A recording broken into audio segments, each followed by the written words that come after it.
Hello viewers, இனி நாம பார்க்க போறது ஒன் பீஸ் எபிசோட் 547 பார்ட் 2.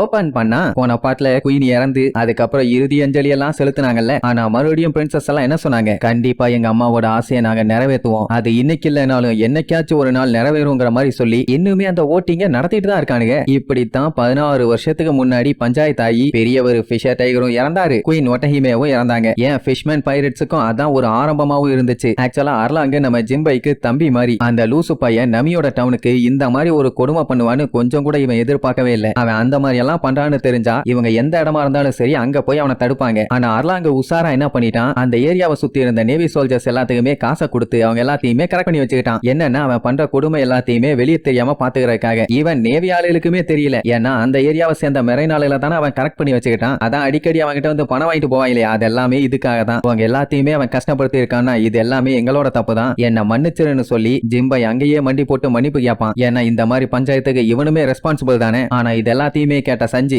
இதெல்லாம் ஒரு காரணமே இல்ல, நீங்க பண்ண தப்புக்கு உன்னோட உயிர் தான் அதுக்கான வேலை, நான் உன்னை மன்னிக்கவே மாட்டேன், கண்டிப்பா நமியோட பெயினும் இதால சரியாக போறதில்ல, சோ இங்கேயே ஸ்பாட்லயே செத்துருன்னு சொல்லிட்டு இருப்பான். நமி சஞ்சியை பிடிச்சி திட்டிடுவா வாய முறான்னு. ஏன்னா அவளோட கதையே டோட்டலா வேற, இவனுக்கும் நடந்த பஞ்சாயத்துக்கும் தான் எந்த ஒரு சம்மதமுமே இல்லையே, அதனால இவரை ஹர்ட் பண்ணணும்னு அவசியம் இல்லன்னிருவா. ஆனா ஜிம்பை தெளிவா சொல்லிடுவான், நீங்க என்ன பனிஷ்மெண்ட் கொடுத்தாலும் சரி அதை நான் சந்தோஷமா ஏத்துக்கிறேன்னு. ஆக்சுவலா நமிக்கு வெறுப்பு அர்லாங் மேல மட்டும் தானே தவிர இந்த ஃபிஷ்மேனு மெர்மேட்ஸ்னு எந்த ஒரு பாகுபாடுமே அவ பார்க்கல. நல்ல வேலை அர்லாங் பைரட்ஸோட மாஸ்டர் மைண்ட் நீங்க இல்லாம இருந்தீங்களே, அது வரைக்கும் சந்தோஷம் பா. அது மட்டும் இல்லாம இவன் லூஃபியோட ஃப்ரெண்டும் வேற, அந்த மாதிரி ஏதாச்சும் இருந்தா தான் கவலைப்பட்டிருப்பா. ஆக்சுவலா அர்லாங் பைரட்ஸால அவ கஷ்டப்பட்டது எல்லாமே உண்மைதான், ஆனா அதனால தானே அவளுக்கு ஃப்ரெண்ட்ஸுங்க கிடைச்சிருக்காங்க. ஒரு விஷயத்தை இழந்தாதான் இன்னொரு விஷயம் கிடைக்கும். சோ ஒரு ஃபிஷ்மேனுங்கிறதுனால நான் உங்களை வெறுக்க போறது இல்ல, நீங்க தான் இந்த தப்பா பண்ணீங்கன்னு சொல்ல போறது இல்ல, அதனால தேவையில்லாம நீ நினைச்சு கவலைப்பட வேண்டாம், என் லைஃப் நல்லா தான் இருக்குங்கிற மாதிரி சொல்லுவா. அவ அப்படி பேசினதெல்லாம் கேட்டவுடனே ஜிம்பைக்கு தூக்கி வாரி போடும். ஏன்னா அவ மன்னிச்சு ஏத்துக்கிட்டு நடக்கிறது எல்லாத்தையும் பார்க்கும்போது அப்படியே குயின் ஒட்டஹிமே மாதிரியே இருக்குது. அவங்க மட்டுமா, நம்ம ஃபிஷர் டைகரும் கடைசியில இப்படித்தானே சொன்னாரு. அப்படியே பழைய விஷயம் எல்லாமே ஒன்னொன்னா ஞாபகத்துக்கு வரும். அதெல்லாம் யோசிச்சு பார்த்து அப்படியே ரொம்ப ஃபீல் பண்ணி அழ ஆரம்பிச்சிருவான். இந்த மாதிரி அன்பான வார்த்தைக்கு நான் தகுதியானவனே இல்ல, ஆனாலும் உங்க எல்லாத்துக்குமே ரொம்ப ரொம்ப நன்றின்னு சொல்லி கதறி கதறி அழுவான். சரி ரைட்டு, இப்ப எல்லாத்துக்குமே சந்தோஷம், கதை எல்லாமே தெரிஞ்சு போச்சு. சொல்ல போனா ஃபிஷ்மேன் ஐலாண்டோட நிலைமை ரொம்ப மோசமா தான் இருக்குது. நம்ம பிராங்கி எல்லாம் சாதாரணமா ஒரு கதையை கேட்டாலே 3 நாளைக்கு முக்கு முக்குன்னு முக்கிய அழுவான். இப்ப இவ்வளவு பெரிய சோகமான கதையை கேட்டிருக்கான், வெறி பிடிச்சி அழமாட்டான். அவன் அழுகிறதுல இந்த ஃபிஷ்மேன் ஐலாண்டே மொத்தமா நிரம்பி வழிஞ்சிரும் போல. என்ன அவனுக்கு இந்த கதையை கேட்டவன டைகர் அப்புறம் குயின் ஒட்டஹிமே அவங்க ரெண்டு பேத்தையுமே ரொம்ப பிடிச்சு போச்சு. ஏன்னா அவங்க ரொம்ப ரொம்ப நல்லவங்களா இருக்காங்கல்ல. அவங்க கத்துறதை கேட்டுட்டு சஞ்சி காண்டா அவன் ஒரு சைடு கத்திட்டு இருப்பான். அதே நேரம் ஜிம்பாய் பழைய விஷயத்தெல்லாம் யோசிச்சு பார்த்து ரொம்ப ஃபீல் பண்ணி அழுதுகிட்டே இருப்பான். ஏன்னா அவனுக்கு நெருக்கமானவங்க ஒண்ணு செத்து போயிடுறாங்க, இல்ல அவனை விட்டு போயிடுறாங்க. பையன் தனியால கஷ்டப்பட்டு இருக்கான். சொல்ல போனா நமியால புரிஞ்சுக்க முடியுது அவர் எவ்வளவு கஷ்டப்பட்டு இருக்காருன்னு. அந்த டைம் நம்ம லூஃபியை காட்டுறாங்க, அப்படியே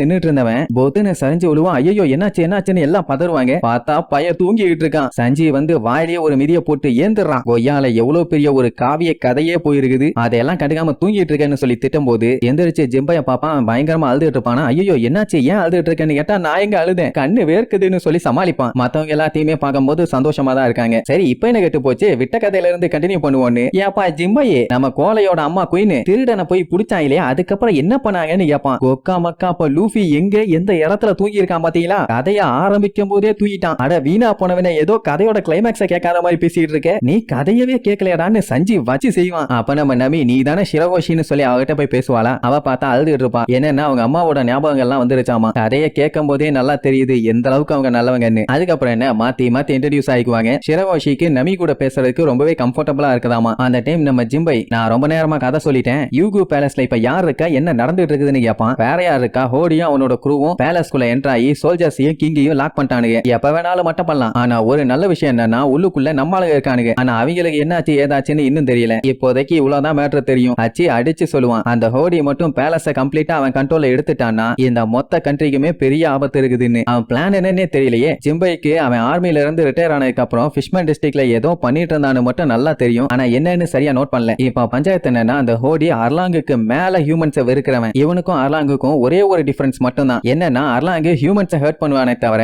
அவங்களோட சொந்த ஃபிஷ்மேன் ஃபிஷ்மேன்ஸை ஹர்ட் பண்ண மாட்டான். ஆனா ஹோடி அந்த மாதிரி இல்ல. யார் யாரெல்லாம் ஹியூமன்ஸ் மேல சிம்பத்தி காட்டுறாங்களோ அவங்க எல்லாத்தையுமே அட்டாக் பண்ணுவான். சொல்ல போனா கருணையே இல்லாம கொல்ல கூட செய்வான். 4 வருஷத்துக்கு ஒரு டைம் நடக்க போற வேர்ல்டு சமிட் இந்த வருஷம் நடக்க போகுது. இன் கேஸ் கிங்கும் அவரோட பசங்களும் தேவையான அளவுக்கு சிக்னேச்சர்ஸை கலெக்ட் பண்ணி வச்சிருந்தாலும் இந்த ஹோடி விட மாட்டான். இப்ப மட்டும் கிங் வேர்ல்டு சமிட் அட்டென்ட் பண்ணிட்டாருன்னா அவரோட இன்டென்ஷன் எல்லாத்தையுமே இந்த உலகத்துக்கே சொல்லிடுவாரு. அதாவது ஃபிஷ்மேன் ஐலாண்டை இங்க இருந்து ரீலோகேட் பண்ணி மேல் உலகத்துக்கு கொண்டு போற மாதிரி. அப்படின்னா அதை பிளாக் பண்ணாதான் ஹோடி இந்த மாதிரி வேலையை பார்த்துட்டு இருக்கானான்னு ஜிம்பை காண்டாவானா. அச்சு இருந்துகிட்டு இல்ல ஜிம்பை, இது அதுக்கும் மேல அவன் வேற ஒரு பிளான் பண்ணிட்டான். அந்த டைமுங்கும் போது இவங்களை நோக்கி ஒரு பெரிய வீடியோ டிரான்ஸ்போர்ட்டர் ஸ்டைல் வரும். என்ன இத்தா தண்டி இருக்குன்னு பார்த்து வீதியில இருக்கும் போது டப்புன்னு டெலகாஸ்ட் பண்ணும். யாரு பேசுறான்னு பார்த்தா அந்த ஹோடி. அவனை பார்க்கும் போது நமிக்கெல்லாம் கொல்ல காண்டாவும். ஏன்னா அவனை பார்த்தா அர்லாங் மாதிரியே இருக்கான்ல. சரி அப்படி என்னதான் சொல்ல வரான்னு எல்லாருமே அப்படியே ஆர்வமா கேட்டுட்டு இருப்பாங்க. ஃபிஷ்மேன் ஐலாண்டை சேர்ந்த எல்லாருமே நல்லா கேட்டுங்க. நான் பேசுறது கேக்குதா? நான் தான் ஃபிஷ்மேன் டிஸ்ட்ரிக்ட சேர்ந்த நியூ ஃபிஷ்மேன் பைரட்ஸோட கேப்டன் ஹோடி ஜோன்ஸ்னு பயங்கர டெரரா சொல்றதோட